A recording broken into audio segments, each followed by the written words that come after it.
حضرت ابو موسیٰ اشعری رضی اللہ تعالیٰ عنہ سے مروی ہے کہ جب صبح ہوتی ہے تو ابلیس اپنے گمراہ کن لشکر کو پھیلا دیتا ہے اور کہتا ہے کہ جو کسی مسلمان کو گمراہ کر دے میں اس کو تاج پہناؤں گا۔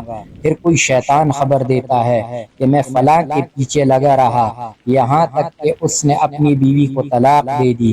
ابلیس کہتا ہے کہ ممکن ہے وہ دوبارہ نکاح کر لے۔ دوسرا کہتا ہے کہ میں نے فلاں کو والدین کا نافرمان بنا کر چھوڑا۔ ابلیس کہتا ہے کہ ممکن ہے کہ حسن سلوک سے اس کی مکافات کر دے۔ تیسرا کہتا ہے کہ میں نے فلاں کو شراب نوشی میں مبتلا کر کے چھوڑا۔ ابلیس کہتا ہے تو نے عمدہ کام کیا۔ چوتھا کہتا ہے کہ میں نے فلاں کو زنا میں مبتلا کر کے چھوڑا۔ ابلیس کہتا ہے تو نے بھی عمدہ کام کیا۔